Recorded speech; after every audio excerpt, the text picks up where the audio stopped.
எனக்கு அன்பான தெய்வ மனிதர்களே, இன்றைக்கு நாம் பார்க்க போகிற வேதாகம பாடத்தில்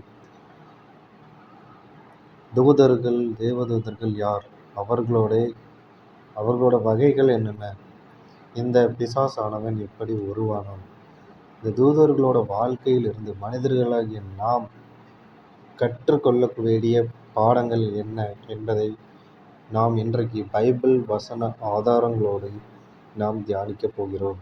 இந்த தேவன் பைபிள் காலேஜ் ஆனது தினமும் ஒவ்வொரு பாடத்திலும் நாங்கள் புதிய புதிய பாடங்களை உங்களுக்கு கற்றுக் கொடுக்கிறோம். உங்களுக்கு ஏதாவது குறைகளோ கேள்விகளோ இருந்தால் நீங்கள் இந்த வீடியோவில் கமெண்டில் நீங்கள் பதிவு செய்யுங்கள். இந்த வீடியோவை சப்ஸ்கிரைப் செய்து எங்களோட தொடர்ந்து வேத வசனங்களை தியானித்து கற்றுக்கொள்ள ஆர்வத்தோடு உங்களை அன்போடு அழைக்கிறோம். அனைவருக்கும் வணக்கம். இன்றைக்கி நாம் வீடியோவில் வேதாகமத்தில் சொல்லப்பட்டிருக்கிற ரொம்பவே சுவாரஸ்யமான, அதுவும் அதே சமயத்தில் நம்மளில் பலருக்கும் தெரியாத சில முக்கியமான ஒரு பாடத்தை குறித்து தான் நாம் பார்க்க போகிறோம். நான் முன்பே தலைப்பு சொல்லியிருந்தேன். நாம் ஆழமாக படிக்க போகிற இந்த வீடியோவை கடைசி வரைக்கும் ஸ்கிப் பண்ணாமல் பாருங்கள். அப்போனா தான் நான் சொல்லப்பட்டிருக்கிற அந்த வேத வசனங்களும் அதில் உள்ள விளக்கங்களும் உங்களுக்கு தெளிவாக தெரியும். நம்ம இப்போ தான் இந்த சேனலுக்கு வாரீங்கன்னா மறக்காமல் இந்த சேனலை சப்ஸ்கிரைப் பண்ணிக்கோங்க. இந்த வீடியோ குறித்து உங்களுடைய கமெண்ட்டுகளையும் உங்களுடைய கருத்துக்களையும் நீங்கள் தெரிவிக்கலாம். இன்றைக்கு நாம் பார்க்க போகிற பாடம் மறுபடியும் ஒரு தடவை நான் ஞாபகப்படுத்துகிறேன். தேவதூதர்கள் யார், அவர்களோட வகைகள் என்னென்ன, இந்த பிசாசானவன் எப்படி உருவானான், தூதர்களோட வாழ்க்கையிலிருந்து மனிதர்களாகிய நாம் என்ன கற்றுக்கொள்ள வேண்டிய பாடங்கள் என்ன என்பதை நாம் இன்று முழு பாடமாக நாம் படிக்கப் போகிறோம். ஏற்கனவே நாம் முதலாவதாக ஒரு பாகத்தை நாம் நடத்திவிட்டு அதை வீடியோவாக பதிவு செய்துவிட்டோம். இன்றைக்கு நாம் இரண்டாவது பாடத்திற்கு நாம் கடந்து செல்வோம். தூதர்கள் என்றால் என்ன, தூதர்கள் என்றால் யார், அவங்க என்ன செய்கிறாங்க, முதல்ல தேவ தூதர்கள் எதற்காக இருக்கிறாங்க, அவர்களோட குணம் என்னன்னு பார்த்துரும். இந்த மத்தேயு அதிகாரம் 6ஆம் அதிகாரம் 9, 10ஆம் வசனங்களில் நாம் ஆண்டவராகிய இயேசு கிறிஸ்து ரொம்ப அழகாக சொல்கிறார். தேவதூதர்கள் எப்பவுமே தேவனுடைய சிந்தையின்படியும் அவருடைய சித்தத்தின்படியும் தான் செயல்படுறாங்க. ஆண்டவராகிய இயேசு கிறிஸ்து என்ன சொல்கிறார்? இந்த தேவதூதர்கள் யாராம்? ஆண்டவருடைய சித்தத்தின்படி, சித்தத்தை செய்கிறவர்கள் இல்லை, சித்தத்தின் படியும் சித்தத்தை நிறைவேற்றுகிறவரும், அதாவது செயல்படுத்துகிறவராக இருக்காங்க. அடுத்ததாக சங்கீதம் 103ஆம் அதிகாரம் 20ஆம் வசனத்தில் கர்த்தருடைய வார்த்தையை கேட்டு அதன்படி தூதர்கள் செயல்படுகிறாங்க. இதிலிருந்து நாம் என்ன கற்றுக்கணும்? தூதர்களுக்கும் மனிதர்களாகிய நமக்கும் ஒரு சிறந்த உதாரணமாக இருக்காங்க. நாம் தேவனுடைய வார்த்தைக்கு எப்படி கீழ்ப்படியணுங்கிறது அவங்களை பார்த்து நாம் கற்றுக்கொள்ளலாம். இந்த வசனங்களின் மூலம் நாம் தேவனுடைய சித்தத்தின்படி நடக்கும்போது என்ன நடக்கும் தெரியுமா? லூக்கா 22ஆம் அதிகாரம் 41, 42ஆம் வசனங்களில் வர்ற மாதிரி இயேசு தேவ சித்தத்தின்படி செயல்பட்ட போது ஒரு நாள் இறங்கி வந்து அவரை பலப்படுத்தினான். அதுபோல நமக்கும் உதவிகள் கிடைக்கும். அது மட்டுமல்ல, 1 பேதுரு 1ஆம் அதிகாரம் 12ஆம் வசனத்தின்படி பூமியில் வாழ்கிற மனிதர்களோட ரட்சிப்பை குறித்து அறிந்து கொள்ள தூதர்கள் ரொம்பவே ஆவலாக இருக்கிறார்கள் என்று தேவன் நமக்கு சொல்கிறார். அப்பவும் அவர்கள் எப்படிப்பட்டவர்களாக இருக்கிறார்களாம்? தேவனுடைய சித்தத்தை செய்கிறவர்களாகவும் தேவனுடைய சித்தத்தின் படியையும் தேவனுடைய வார்த்தைகளை கேட்டும் அதற்கு கீழ்ப்படுகிறவராய் இருக்கிறார்கள் என்பதை நாம் இந்த ஒரு வசனங்களின் மூலம் நாம் கற்றுக்கொண்டோம். இந்த தேவதூதர்கள் யார் என்பதை நாம் பார்த்துவிட்டோம். அவர்கள் தேவனுக்கு கீழே அவர்கள் எப்படிப்பட்டவர்களாய் இருக்கிறார்கள் என்பதையும் நாம் இந்த வசனங்களின் மூலம் தெரிந்து கொண்டோம். இன்றைக்கு நீங்கள் கற்றுக்கொள்ள வேண்டிய பாடம் என்ன? தேவனுக்கு முன்பாக நாம் எவ்வளவு கீழ்ப்படிந்து இருக்கிறோம் என்பதை நாம் உணர்ந்து கொள்ள வேண்டும். இன்றைக்கு இருக்கிற காலகட்டத்தில் நாம் ஒரு மனிதனுக்கு கீழே இறங்கி இருக்க வேண்டும் என்றால், ஒன்று பதவி, இன்னொன்று உங்களுக்கு மேலே உங்களுடைய தாய் தகப்பனாருக்கு மட்டும்தான் அடங்கி இருக்கிறோம். வேறு யாருக்கும் நாம் ஒருவரை ஒருவர் கேட்பதும் இல்லை, மதிப்பதும் இல்லை. ஆனால் நமக்கு மேலே ஒருவர் இருக்கிறார், அவருக்கு நாம் கீழ்ப்படிய வேண்டும் என்பதையும் அவருடைய வார்த்தையை கேட்க வேண்டும் என்பதையும் இயேசுவானவர் பிதாவின் சித்தத்தின்படியே நான் செய்வேன் என்கிறதை பல தடவை வேதத்தின் மூலம் நமக்கு சொல்லிக் கொடுக்கிறார். அவர் கற்றுக் கொடுக்கவே இந்த பூமிக்கு வந்தாரே தவிர நம்மளை மீட்டுக் கொள்வதற்கும் வந்தார். இன்றைக்கு நாம் அவரிடமிருந்து என்ன ஆண்டவராகிய இயேசு கிறிஸ்து சொல்லிக் கொடுத்த பாடங்களை தான் உங்களுக்கு திரும்ப சொல்லிக் கொடுக்கிறோமே தவிர வேறு புதிய ஒரு காரியங்களை இந்த வேதாகமத்திலிருந்து வெளிப்புறமாக எடுத்து பேசப் போவது இல்லை. இதுதான் உண்மை. அதனால நம்ம இந்த வசனங்களின் மூலமாக தெரிஞ்சுக்கணும். அடுத்து ஏசாயா 14ஆம் அதிகாரம் 12, 14, 15 வசனங்களில் பிசாசு எப்படி உருவானான் என்பதை ஒரு சிறிய ரகசியமாக நாம் பார்த்துள்ளோம். அவனை குறித்து ஆழமாக தியானித்தால் போய்கொண்டே இருக்க வேண்டும். அதனால் நம் வசனங்களின் மூலம் இப்போதைக்கு ஒரு சின்ன ஒரு ரகசியத்தை மட்டும் நம்ம தெரிஞ்சுக்கணும். இந்த 1 தீமோத்தேயு 3ஆம் அதிகாரம் 6ஆம் வசனத்தை நாம் கவனிச்சோம்னா, பிசாசு ஆரம்பத்தில் ஒரு சாதாரண வானதூதனாக இருக்கவில்லை. அவன் ஒரு பெரிய அதிகாரத்தில் இடத்துல இருக்கும்போது தேவனுடைய சிங்காசனத்துக்கு ஆசைப்பட்டான். நானும் தேவனுடைய இடத்தில் உட்காருவேன் அப்படின்னு ஒரு பெருமை நினைச்சான். அப்போ அந்த பெருமையினால்தான் அவன் பிசாசாக கீழே விழுந்து மடிந்தான். இப்போ இதே தான் எசேக்கியேல் 28ஆம் அதிகாரமும் 15, 17ஆம் வசனமும்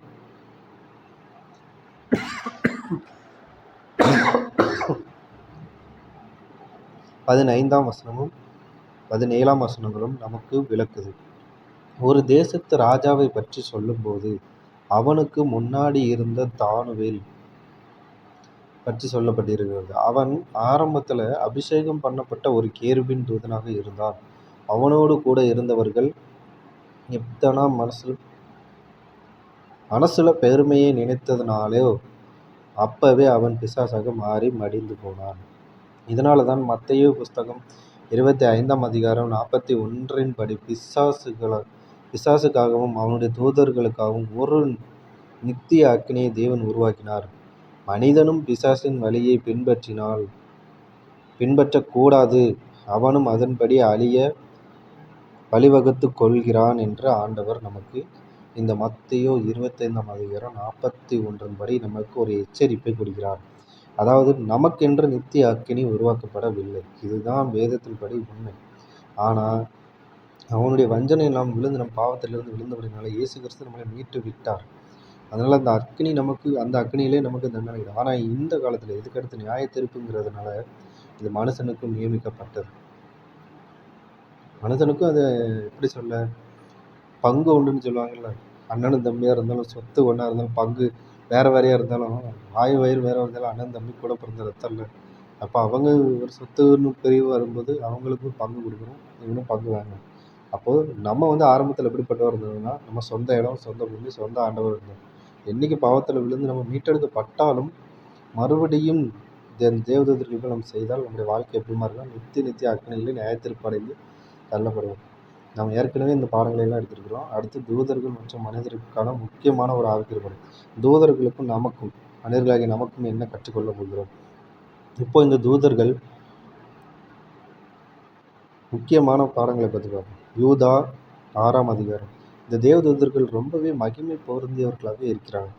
அவங்க தங்களோட மேன்மையையும் தங்களுக்கு கொடுக்கப்பட்ட இடத்தையும் குறித்து 2 விதமாக வேதம் நமக்கு சொல்கிறது. என்னாகமம் 4ஆம் அதிகாரம் 15ஆம் வசனத்திலே லேவி கோத்திரத்தில் பிறந்த ஆரோனுடைய குமாரர்களுக்கு தேவன் ஒரு குறிப்பிட்ட வேலையை கொடுக்கிறார். தேவன் எல்லோருக்குமே ஒரு பொறுப்பை கொடுத்திருக்கிறார் என்பதை இந்த வசனத்தின் மூலம் நம்மால் புரிந்து கொள்ள முடிகிறது. 2வது காரியம், அதே என்னாகமம் 16ஆம் வசனம் 1 முதல் 1ஆம் வசனம் 4ஆம் வசனம் 3ஆம் வசனம் 10ஆம் வசனம் இங்கே ஒரு முக்கியமான சம்பவம் நடந்து மோசே இருக்கிற இடத்தில் இருக்கிறார் என்று சொல்லி கேராகு கொக்கு என்ற குறிப்பிட்ட இடத்தில் உள்ளது. அதாவது அந்த கோராகு என்பவனுடைய கூட்டத்தில் ஒரு பொறாமை வருது. அந்த பவனியின் மேல் ஒரு பொறாமை வந்து அங்கே மோசையை எதிர்க்கும் போது பூமி அதிர்ந்து கோபத்தோடு இழந்து எல்லோரும் அதில் அமிழ்ந்து போகிறாங்க. இப்போ அங்கே என்ன வருதுன்னா ஒரு பொறாமைங்கிற ஒன்று வருது.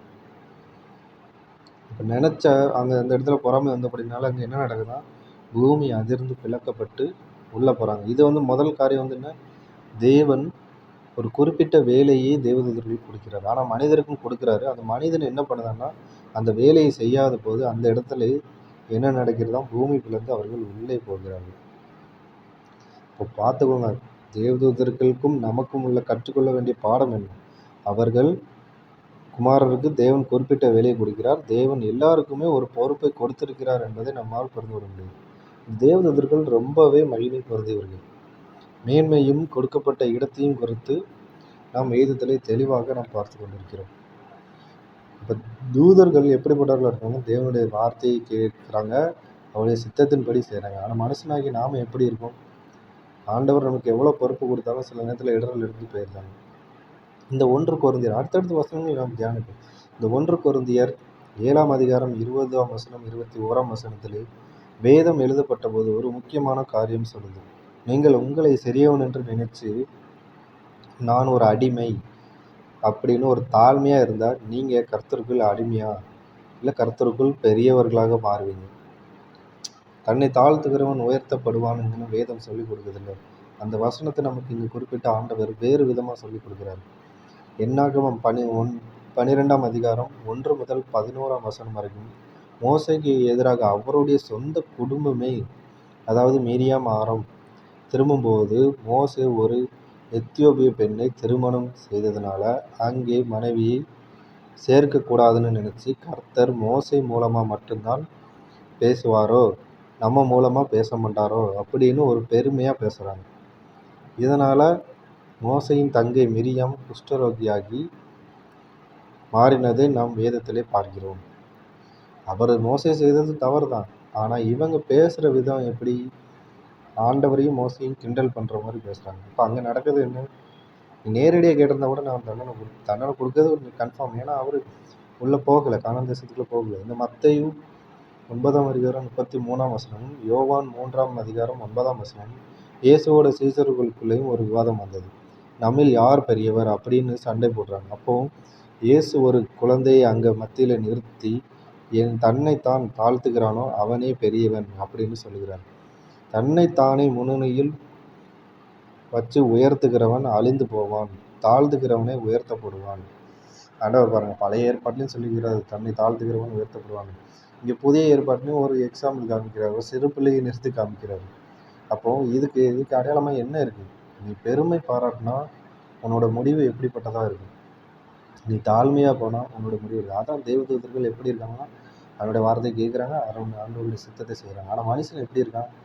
ஒன்று பொறாமையாக எதிர்த்து நிற்கிறான், பொறாமைப்பட்டு எதிர்த்து நிற்கிறான். ஏன்னா பொறாமைப்பட்டு வார்த்தைகளை விடுறான். நம்ம இந்த விதத்தில் பார்த்தபடி நம்ம விழுந்துருது. ஏன்னா ஒவ்வொரு மனிதர்களும் எப்படி இருக்காங்கன்னு பாருங்கள். ஒவ்வொருத்தருக்கும் ஒவ்வொரு பொறுப்பு ஆண்டவர் கொடுத்த பின்னாலும் அவர்களுக்குள்ளே வந்தது அதிகமாக நம்ம இந்த வசனங்கள் மூலம் தியானித்தது பெருமை தான். அவங்க ஆப்போசிட்டாக பேசியிருக்கலாம், நேருக்கு நேராக பேசியிருக்கலாம், இல்லை வேறு விதமாக பேசியிருக்கலாம், சுற்றி வளைச்சி பேசலாம். ஆனால் அங்கே வந்த இடம் அவங்களுக்கு மனசுக்குள்ளே தோன்றினதுன்னா பெருமையாக கொடுத்து ஆண்டவர் சீசர்களுக்குள்ளே அந்த வாக்குவாதம் வந்தபோது அங்கே யார் பெரியவர் என்று கேட்கும்போது ஆண்டவர் ஒரு சிறு பிள்ளையை வைத்து அவர்களுக்கு பாடம் புகட்டுகிறார். எனக்கு அன்பானவர்களே, நாம் முடிவு பகுதிக்கு நாம் வந்துவிட்டோம். கடைசியாக இந்த தூதர்களின் வகைகளை குறித்து வருகிறோம். இந்த தூதர்கள் எத்தனை வகைகளாக இருக்கிறார்கள் என்பதை வேதவசனத்தின் அடிப்படையில் நாம் தியானித்து விடுவோம். இந்த கர்த்தருடைய தூதன் என்று நாம் வேதத்திலே அநேக தரம் வாசிக்கிறோம்.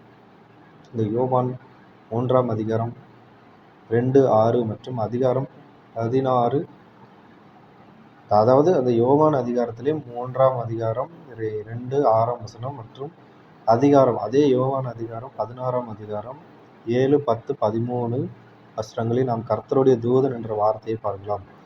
இவங்க கர்த்தருடைய மகிமையை நேரடியாக வெளிப்படுத்துகிறவர்களாக இருக்கிறாங்க. இந்த கர்த்தருடைய தூதன் பேசும்போது அங்கே தேவனே பேசுகிறாருன்னு அர்த்தம். கர்த்தருடைய தூதன் என்று தேவனே அந்த இடத்துல வெளிப்பட்டு நம்மளோடு பேசுகிறார் என்பதை குறிக்கிறது. இந்த பிரதான தூதன் தெசலோனிக்கேயர் 4ஆம் அதிகாரம் 16ஆம் வசனம் யூதா இந்த புஸ்தகத்தில் பிரதான தூதன் பற்றி சொல்லப்படுகிறது. இவருடைய பெயர் மிகாவேல் என்பதையும் நாம் வேதத்திலே வாசிக்கிறோம். இந்த கேருபின் தூதர்கள், அதாவது ஆதியாகமம் 3ஆம் அதிகாரம் 24ஆம் வசனமும் யாத்ராகமம் 25ஆம் அதிகாரம் 18ஆம் வசனத்திலும் ஆகிய வசனங்களில் கேருபின்களை பற்றி நாம் பார்க்கிறோம். இவர்களோட வேலை என்னன்னா, தேவனுடைய திட்டங்களை நிறைவேற்றுவது, ஆவிகளை பாதுகாப்பது, காவல் காப்பது. இவங்க 90வது கட்டத்தில் இருக்கிறாங்க. இந்த சேராபீன்கள், கடைசியாக நாம் இந்த சேராபீன்களை குறித்து நாம் பார்த்தோம். ஏசாயா 6ஆம் அதிகாரம் 2ஆம் வசனத்தின்படி சேராபீன்கள் என்கிற தூதர்கள் கர்த்தருடைய மகிமையை எங்கும் பரப்பி அவரை பரிசுத்தர் பரிசுத்தர் என்கிற வேலையை செய்கிறார்கள். இங்கே நாம் 4 தூதர்களை குறித்து நாம் பார்க்கிறோம். முழுவதுமாக மொத்த தேவதூதர்களும் இங்கே பூமியில் வந்து பேசுகிற பொழுது அநேக தரம் மனிதர்கள் இந்த கர்த்தருடைய தூதன் அந்த இடத்துல தேவனே அவர்கள் மூலியமாக வெளிப்பட்டதாக நாம் பார்க்கிறோம். அதற்கான விளக்கம் என்னவென்றால் கர்த்தரே நேரடியாக வந்து பேசுவது என்று அர்த்தம். இந்த தெசலோனிக்கேயர் பிரதான தூதனின் வேலை என்ன? அவன் சொல்லப்பட்டிருக்கிற இடம் அவனுக்கு பிரதான தூதனுடைய உண்மையான பேர் என்ன? மிகாவேல். கேருபின் தூதர்களோட வேலை என்ன? தேவனுடைய திட்டங்களை நிறைவேற்றுவது, ஆவிகளை பாதுகாப்பது, காவல் காப்பது.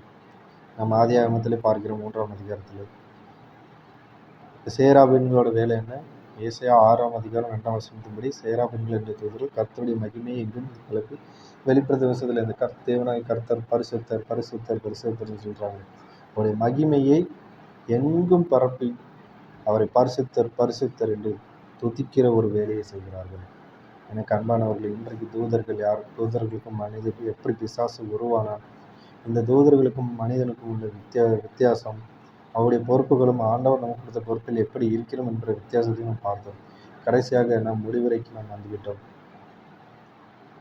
ஸோ நண்பர்களே, இன்றைக்கு இந்த வீடியோவில் தூதர்கள் பற்றியும் பெருமையினால் தூதன் எப்படி பிசாசாக மாறினான் என்பதையும் நாம் எப்படி தாழ்மையாய் இருக்கணும் என்பதை பற்றியும் ரொம்ப தெளிவாக பார்த்தோம். இந்த வீடியோ உங்களுக்கு பிரயோஜனமாக இருந்தால் மறக்காமல் லைக் பண்ணுங்கள், உங்கள் நண்பர்களுக்கு ஷேர் பண்ணுங்கள், உங்களுடைய கருத்துக்களை கீழே கமெண்டில் சொல்லுங்கள். அடுத்த வீடியோவில் சந்திப்போம். வணக்கம், நன்றி. இந்த கடைசியாக ஒரு சின்ன விஷயம், ஒரு நிமிஷம் இருக்கும். நம்ம தொடர்ந்து இந்த வீடியோக்களை நம்ம பதிவிட்டுக்கிட்டு வரோம். வியூஸ் அதிகமாகுவதற்கோ சப்ஸ்கிரைபர்களுக்காகவோ நம்ம வந்து இந்த வீடியோவை இந்த பைபிள் காலேஜ் நம்ம தொடங்கணும். இது தேவனுடைய வார்த்தை எப்படியாவது பல பேரிடத்துல போய் சேரணும். ஆனால் அதுக்கு தேவையானது நமக்கு சப்ஸ்கிரைபர் தேவை. எத்தனை பேருக்கிடவே நம்ம இந்த வீடியோ போய் சேர்ந்து அவனுடைய வார்த்தை கற்றுக்கொள்கிறாங்கன்னு தெரியல. ஏது குறைகள் இருந்தாலும் சரி, இல்லை ஏதாவது விட்டு போயிருந்தாலும் சரி, நான் ஏதாவது தவறாக பேசியிருந்தாலும் உங்களுடைய கருத்துக்களை கமெண்ட்ல கூறுங்க.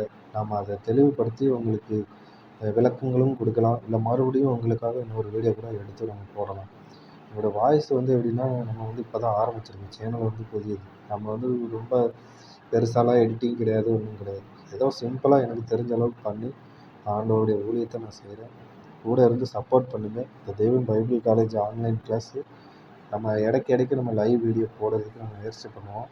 இதில் லைவ் வீடியோ ஆன் ஆனோடனே நம்ம கண்டிப்பாக நம்ம பதிவேற்றுவோம். ஓகே நண்பர்களே, நாம் நாளைக்கு ஒரு புதிய ஒரு தலைப்புகளோடு உங்களை வந்து நான் சந்திக்கிறேன்.